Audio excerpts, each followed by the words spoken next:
Ei, você, seja bem-vindo ao canal do Tiradentes Online. Aqui você encontra os principais conteúdos de forma gratuita que irão te auxiliar a conquistar a tão desejada aprovação. No canal do Tiradentes Online você tem acesso a aulas e eventos gratuitos que contemplam a nossa grade de programação em suas respectivas áreas das carreiras policiais, educacionais, administrativas e da saúde. Você também acompanha as novidades sobre os editais dos atuais concursos públicos. Fica por dentro das nossas promoções, ainda recebe materiais e conteúdos exclusivos. Se você ainda não é inscrito no canal, clique no botão e se inscreva. Ative também as notificações para não ficar de fora de nada das novidades que acontecem por aqui. Venha estudar para os principais concursos com quem mais entende de aprovação. Atenção! Saiu o edital do concurso de agente administrativo de Caucaia, nível médio, e a tua chance de ingressar no serviço público. Inicie a tua preparação agora com um desconto incrível de 43% no nosso curso completo para agente administrativo. O Tiradentes Online oferece a fórmula perfeita, teoria e resoluções de questões. Fórmula responsável por centenas de aprovações nos concursos nas áreas administrativas. Então, não perca tempo. Garanta agora o seu desconto e clique no link para você começar a estudar rumo à tua tão sonhada aprovação.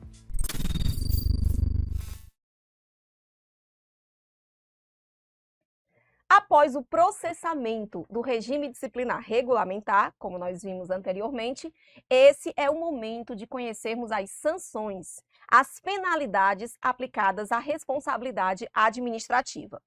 E isso porque nós vimos que, pelo cometimento do mesmo ato ilícito, o servidor público civil da União pode sofrer 3 responsabilidades independentes. Ele pode sofrer responsabilidade civil, penal e administrativa. Elas são independentes porque cada uma delas terá seu próprio processamento, sua própria comissão e, obviamente, suas próprias sanções.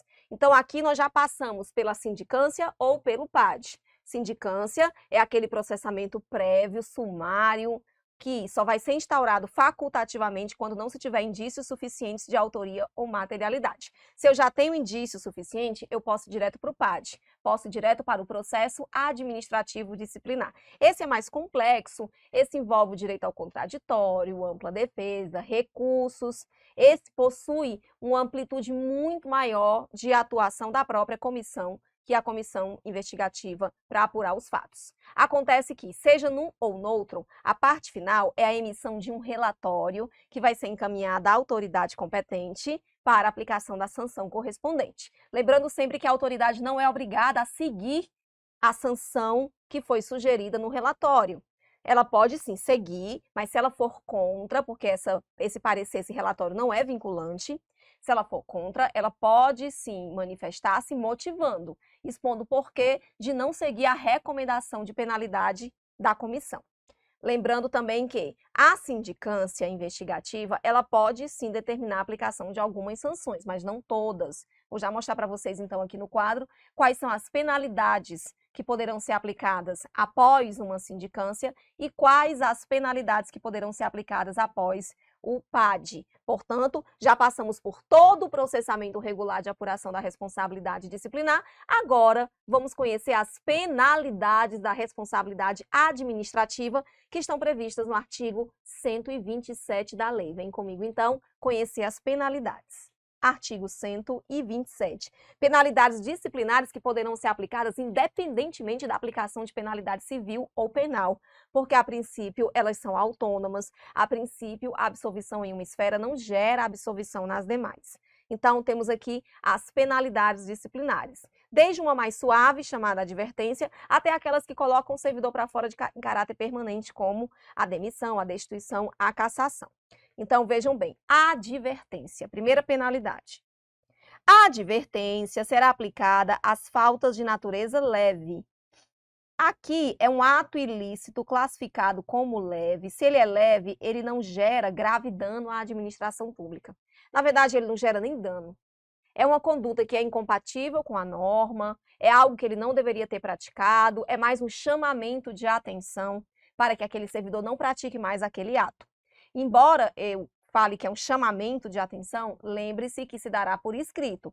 Todas as penalidades administrativas previstas na nossa lei serão por escrito, vão para a ficha funcional, o que pode vir a gerar, inclusive, prejuízo para o servidor no que se refere à sua evolução na carreira. Por isso que após um certo lapso temporal, é possível o cancelamento dessa sanção na sua ficha funcional para não lhe gerar prejuízos no que se refere à ascensão funcional.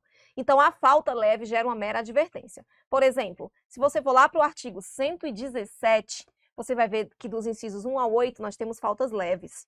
Falta leve é sair do trabalho mais cedo sem autorização da chefia, sair do trabalho com algum objeto sem autorização, opor resistência a algo que for solicitado, assim como também negar fé a documento público.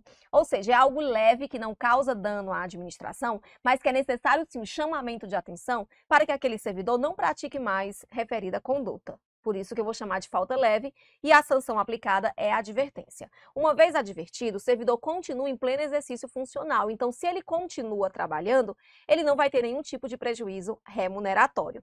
Diferente do que acontece aqui na nossa segunda sanção. Vamos agora para a pena de suspensão. A suspensão, ela é mais gravosa do que a advertência, porque, diferente da advertência, a suspensão gera o afastamento do servidor do exercício funcional. Consequentemente, ele fica sem trabalhar. Se ele não trabalha, não recebe salário. Então, o problema da suspensão é que ele pode ficar sem salário por até 90 dias. Suspensão por um prazo de até 90 dias. Quem vai decidir a quantidade de dias é a autoridade competente de forma discricionária, considerando a gravidade do ilícito praticado, os antecedentes. Quando é, então, que eu vou ter a suspensão? Primeiro caso de suspensão.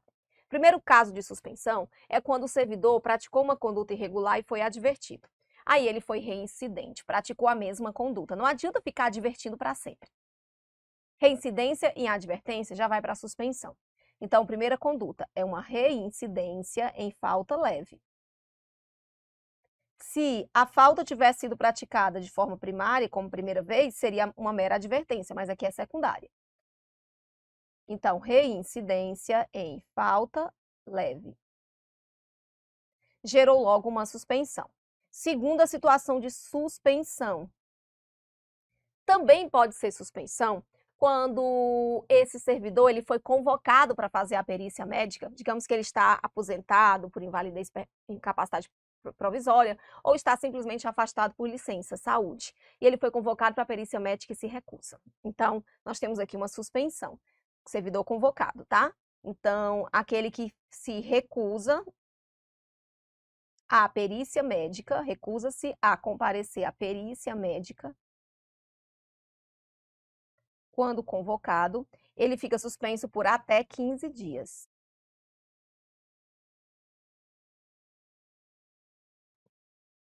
E terceira hipótese de suspensão é quando ele pratica falta grave. Falta grave gera suspensão, mas com uma observação. Falta grave gera suspensão? Sim, quando não estiver prevista no rol da demissão, porque, em regra, se a falta é grave, o servidor vai ser demitido, mas a demissão está inserida no chamado rol taxativo. As condutas devem estar previstas no rol taxativo. Se a conduta não estiver prevista, não tem como demitir. Sobrou, então, a suspensão, a terceira hipótese de suspensão. Quando se tratar de falta grave não prevista no rol da demissão. Vamos para um exemplo. Lá no rol da demissão, artigo 132, você vai encontrar, por exemplo, abandono de cargo. Considera-se abandono de cargo aquele que falta mais de 30 dias sem justa causa. Faltou mais de 30 dias, é abandono de cargo e o artigo 132 esclarece que trata-se de demissão. Ok. Mas e se ele faltou 29 dias e foi trabalhar no 30º? E aí? Aí ele não faltou mais do que 30 dias? Continua sendo uma conduta grave, porque eu não posso esperar nada de um servidor que se compromete a comparecer e não vai. Então, não dá para demitir, porque não está exatamente como fixa o artigo 132, rol taxativo da demissão. Mas continua sendo uma falta grave. Qual a solução? Aplica uma suspensão de até 90 dias. Então, são 3 situações que podem gerar suspensão. Olha como é diferente da advertência. A advertência é aquela falta leve prevista no artigo 117, são os primeiros incisos, não gera um grave dano à administração pública. Na suspensão, ou é uma reincidência em falta leve, ou uma falta grave não prevista no rol da demissão, ou aquele que recusa-se a comparecer à perícia médica. Então, fica um pouco diferente mesmo. O grande problema da suspensão em relação à advertência é o fato de que, uma vez suspenso, o servidor fica sem trabalhar, consequentemente sem receber. Aí é onde vem a terceira sanção. A possibilidade de que essa pena de suspensão seja convertida em multa. Olha só a terceira hipótese. Temos aqui a conversão, vou colocar aqui do ladinho, ó. A conversão da suspensão em multa. Aqui a autoridade, de forma discricionária, ela não é obrigada. De forma discricionária, a autoridade pode, se achar conveniente para ela, converter a pena de suspensão em multa no percentual de 50%, onde o servidor suspenso ele vai trabalhar, mas só recebe metade do salário dele, o resto é compensado a título de multa. Então, existe essa possibilidade, tá? E a advertência, como nós vimos aqui, são aquelas faltas leves previstas no artigo 117, mas não são todos os incisos. Dá uma olhada aí que vai dos incisos 1 ao 9, não são todos os incisos do 117, não. Tá? Por quê? Porque nós vamos ver que existem condutas, mais adiante eu vou mostrar para vocês aqui, que existem condutas que são classificadas direto como demissão. 1 a 8. Aí vamos para a próxima. Agora vamos para as medidas mais gravosas, que põem o servidor para fora em caráter permanente. A começar pela demissão. A demissão é permanente, ele sai do serviço público. Claro que não é qualquer conduta que gera demissão. Para gerar demissão tem que ser uma falta grave. E uma falta grave que esteja prevista no rol, porque se a falta for grave e não estiver no rol, gera suspensão. Então vamos lá para a demissão. Falta grave, normalmente relacionada à prática de um crime contra a administração pública, ou um crime relacionado às atribuições do cargo, ou abandono de cargo, como nós vimos aqui. Além de uma conduta incompatível, uma conduta que é uma insubordinação grave, algo incompatível com as próprias funções do cargo. Então, falta grave prevista em rol taxativo.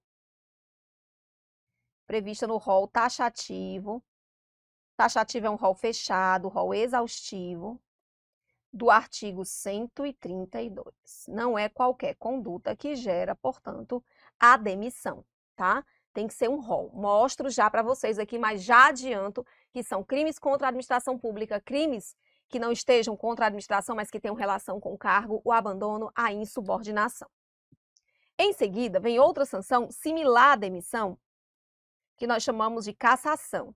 Cassação de aposentadoria ou cassação de disponibilidade. Vamos explicar aqui em que consiste essa cassação. O que gera cassação é a mesma conduta que gera demissão, ou seja, uma falta grave. Como é que eu vou saber que é demissão ou cassação? A demissão se aplica ao ativo, aquele que está em pleno exercício funcional. Já a cassação aplica-se ao inativo, é aquele que está aposentado ou em disponibilidade. Então, tá vendo como são diferentes? Totalmente diferentes, tá? A demissão eu aplico a quem está em exercício funcional, quem está trabalhando, a cassação não. Por isso que a cassação ou é de aposentadoria ou é de disponibilidade. Vou chamar então de falta grave, só que é falta grave, não é aplicada a qualquer um. Falta grave, que vai ser aplicada a quem? Ao inativo. A mesma conduta que gera demissão gera cassação, só que aqui eu aplico ao inativo, o aposentado ou indisponibilidade. Digamos que o servidor estava em exercício efetivo, praticou uma falta grave, só que ele se aposentou. Ou então ele estava em efetivo exercício, praticou uma falta grave e entrou em disponibilidade, estava em casa aguardando uma vaga. O processo disciplinar regular tramitou corretamente e ao final ele tem que ser posto para fora, mas não tem como demitir quem está em casa, seja por aposentadoria ou por disponibilidade. Então, qual a solução? Cassa. caça a aposentadoria, caça a disponibilidade com efeito de demissão, termina sendo a mesma coisa, ele vai ser posto para fora. O efeito final é o mesmo, ele acaba sendo posto para fora. Por isso que a mesma conduta, a mesma falta grave que gera demissão é a falta grave que gera cassação de aposentadoria ou cassação de disponibilidade. A diferença aqui é apenas o efeito, tá?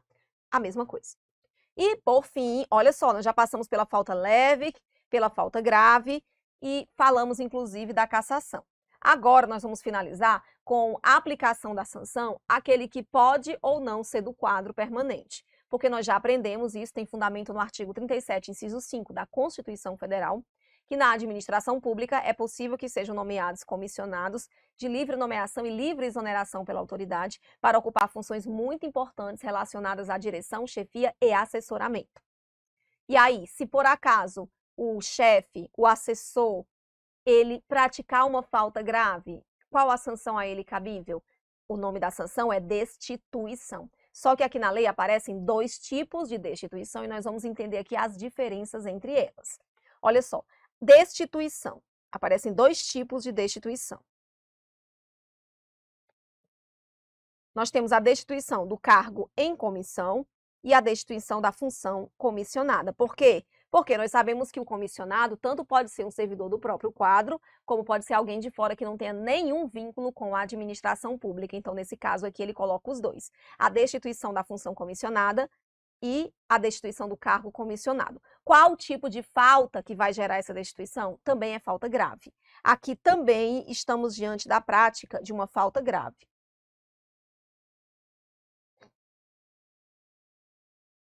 É uma falta grave, mas eu não posso aplicar a demissão porque eu não estou me referindo ao servidor que tem aquele cargo de forma permanente e efetiva. Eu estou me referindo àquele que está ocupando apenas de forma provisória. Afinal, uma comissão e uma confiança é algo provisório. Portanto, é falta grave, não é do ativo e não é do inativo, é daquele que não tem vínculo permanente, do cargo ou função não permanente. Então, o que você vai observar aqui, principalmente quando relacionamos as sanções que colocam o servidor para fora, que quebram completamente o vínculo com a administração pública, que são demissão, cassação de aposentadoria ou disponibilidade e a destituição, que tanto pode ser do cargo comissionado como a função, o que nós temos que levar em consideração aqui é que todos eles põem o servidor para fora, é uma quebra permanente de vínculo, os 3. A diferença é, a demissão é para o ativo, está prevista no rol taxativo, ainda vou dizer isso aqui. Ó. A demissão aplica-se ao ativo, ou seja, aquele que está no rol permanente. A demissão é para o ativo. Enquanto que a cassação de aposentadoria ou de disponibilidade aplica-se ao inativo. Enquanto que a destituição de cargo em comissão ou destituição da função comissionada é aquela que se aplica ao cargo não permanente. Mas sempre deixando bem claro, trata-se de uma conduta grave. A mesma conduta grave que gera demissão, gera cassação de aposentadoria ou disponibilidade, gera destituição de cargo em comissão ou função comissionada. Tá bom? Então, acabamos de conhecer as penalidades administrativas que deverão ser aplicadas. Não é pela comissão, não. A comissão aqui, composta por 3 servidores estáveis do quadro permanente, se for um PAD, por exemplo, essa comissão, ela apenas apura e emite um relatório conclusivo e fundamentado, um parecer. E o parecer, você aprende no direito administrativo que ele tem caráter não vinculante. O parecer é uma recomendação que vai ser analisada pela autoridade competente que pode ou não seguir esse parecer. Então, desse modo, não é a comissão que aplica a sanção. A comissão sugere a penalidade, cabendo à autoridade competente aplicar a penalidade que ela entender mais conveniente naquela situação. Ela pode, sim, seguir o relatório da comissão ou ela pode manifestar-se de forma diferente, desde que ela apresente a devida motivação. Então, uma vez que nós conhecemos já as penalidades, antes de detalhar cada uma delas aqui, eu quero mostrar para vocês justamente quem é que vai aplicar a penalidade. Por isso que nós demos um pulinho aqui para o 141. Vem comigo para o artigo 141, que o nosso objetivo agora é saber quem é mesmo que vai aplicar demissão, cassação, destituição, suspensão, advertência. Já que a comissão elabora apenas um parecer conclusivo e fundamentado, tem que ter uma autoridade competente para a aplicação dessa sanção. Então, estamos aqui no artigo 141, que diz: as penalidades disciplinares serão aplicadas por quem? Quanto mais elevado for o cargo, ou quanto mais elevada for a sanção, maior vai ser a autoridade competente para aplicá-la. Então, olha só, inciso 1, vai ser aplicado pelo presidente da República, pelo presidente das casas do Poder Legislativo, ou seja, presidente da Câmara, presidente do Senado, presidente da Assembleia, presidente da Câmara dos Vereadores, pelos tribunais federais e pelo Procurador-Geral da República. Quando se tratar das sanções mais graves, como demissão, cassação de aposentadoria ou de disponibilidade de servidor que esteja vinculado ao respectivo poder, órgão ou entidade. Então, as sanções expulsórias que põem o servidor para fora em caráter permanente só poderão ser aplicadas pelas autoridades de maior competência, de maior hierarquia. Aí vamos lá para o inciso 2. Pelas autoridades administrativas de hierarquia imediatamente inferior àquelas, quando se tratar de uma suspensão que seja superior a 30 dias. Ou seja, a autoridade que vem logo abaixo da autoridade máxima, ela pode aplicar suspensão de 30 a 90 dias, que é o tempo máximo da suspensão. Se por acaso a suspensão for de menos de 30 dias ou uma mera advertência, é onde nós podemos encontrar a chefia imediata tendo competência para a aplicação dessa sanção. É o que nós temos aqui no inciso 3. Pelo chefe da repartição. Olha, quando eu coloco chefe da repartição e outras autoridades, é a chefia imediata. Pergunta é, chefia imediata pode ou não pode aplicar a sanção? Depende. Pela chefia imediata, na forma do regimento ou regulamento, quando se tratar de uma advertência, que é aquela sanção mais simples, aplicada a uma falta de natureza leve, ou suspensão até 30 dias. Passou de 30 dias, já é a autoridade que está um pouquinho acima. Tá bem? E, por fim, pela autoridade que tiver feito a nomeação, quando se tratar de destituição de carga em comissão. Aquele que nomeia o comissionado não é de livre nomeação e livre exoneração? Pois bem, aquele que nomeia o comissionado é quem é competente para destituí-lo. Ou seja, quem coloca é quem retira. Quem nomeia o comissionado é quem pode vir a destituí-lo do cargo ou função comissionada, tá? Então, acabamos de ver aqui quem são as autoridades competentes. Eu vou dar um exemplo simples só para você conseguir visualizar melhor esse contexto. Vamos imaginar aqui que estamos diante de um PAD, de um processo administrativo disciplinar, que envolve um servidor efetivo do quadro permanente de uma universidade. Estamos aqui numa universidade federal e o servidor praticou uma falta. Ele vai ser processado, vai passar por um PAD e a comissão vai definir, portanto, qual a sua sanção. Quem é que vai aplicar a sanção? Depende. Digamos que a comissão sugeriu uma mera advertência. Quem é que vai aplicar, então, a sanção? A chefia imediata. Vamos dizer que quem vai aplicar a sanção é o diretor do departamento de lotação dele.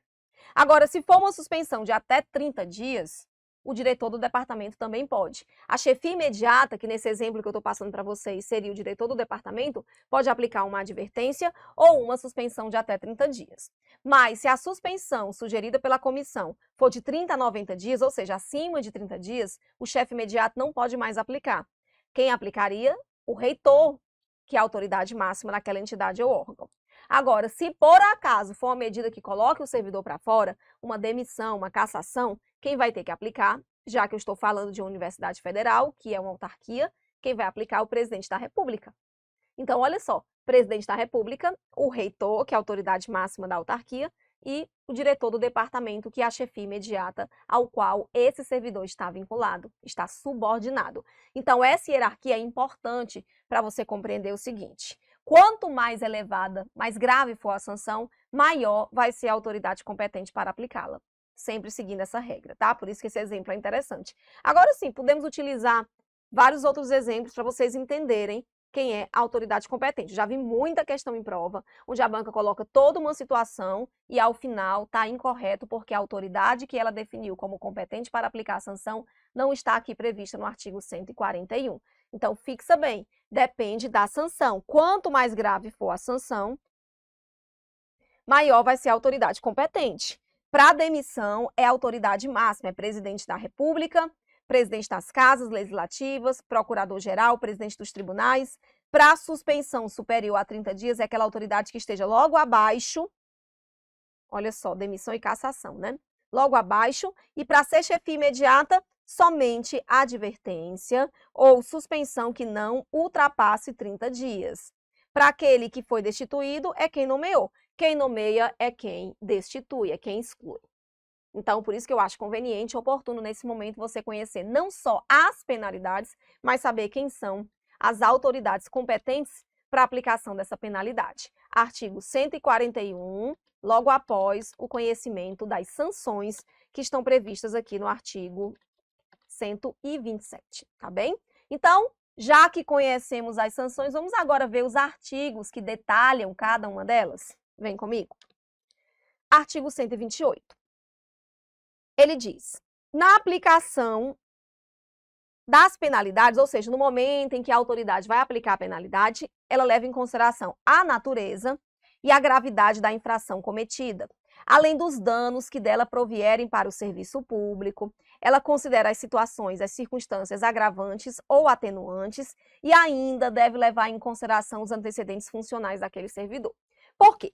O rol de sanções, de fato, é um rol que está definido na lei e quando a autoridade vai aplicar a sanção, ela atua de forma vinculada, considerando que aquela conduta está especificada na lei como passivo de aplicação de determinada sanção. Perfeito. Acontece que muitas vezes cabe à autoridade analisar a situação concreta para que de forma discricionária ela defina dentro daquela própria possibilidade que a lei lhe oferece qual a sanção mais correspondente, que o diga aí uma suspensão, que afasta o servidor de suas atribuições por até 90 dias. Quem é que vai decidir se essa suspensão vai ser de 5 dias, de 20, de 40, de 90? Quem decide é a autoridade. E nesse momento, ela vai tomar decisão considerando o seu poder discricionário. Tem que ter discricionariedade nessa tomada de decisões. Agora, para ter discricionariedade, não é do jeito que a autoridade quiser, senão aí é arbitrário. Leva em consideração as características, as circunstâncias que estão previstas no artigo 128. No ato de discricionariedade dessa autoridade, ela vai considerar a gravidade da infração, os danos, porque de repente é uma infração grave, mas que não gerou nenhum dano. Também não estou dizendo que o servidor não vai ser punido, mas o fato de não gerar nenhum dano reduz a sanção. As circunstâncias agravantes, as atenuantes e os antecedentes funcionais. Tudo isso aqui deve ser levado em consideração para que a autoridade consiga dosar corretamente a sanção.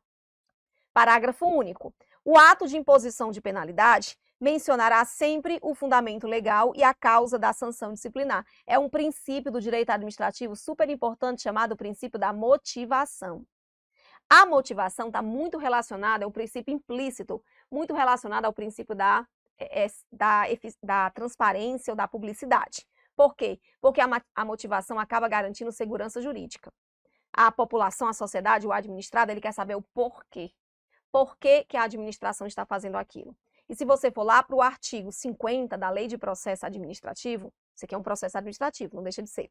Se você for para o artigo 50, Lei 9784, você vai ver que tem um rol de situações, de atos praticados pela administração pública que deverão ser obrigatoriamente motivados.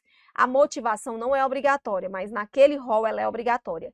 E uma das hipóteses previstas no artigo 50 da Lei 9784 é quando a administração sanciona. Sempre que se aplica uma sanção, deve-se dizer o porquê da aplicação dessa sanção. Então, nesse caso, a motivação aqui é algo estritamente necessário. Não tem como aplicar a sanção sem a exposição da devida motivação. Aí vem para o 129, agora vamos começar a ver cada uma das sanções que foram vistas anteriormente. A advertência será sempre por escrito, todas as sanções disciplinares serão aplicadas por escrito. No caso de violação do que está constante no artigo 117, incisos 1 ao 8 e 19, inobservância de dever funcional previsto em lei, ou em norma interna que não justifique imposição de penalidade mais grave, porque na advertência eu tenho um mero chamamento de atenção. Se por acaso aquela conduta justificar a aplicação de uma sanção mais grave, eu não vou ficar na mera advertência, tá bom? Então tem que observar isso aí. Olha só, 117, incisos 1 ao 8 e o 19. Vamos voltar aqui para o 117 para relembrar?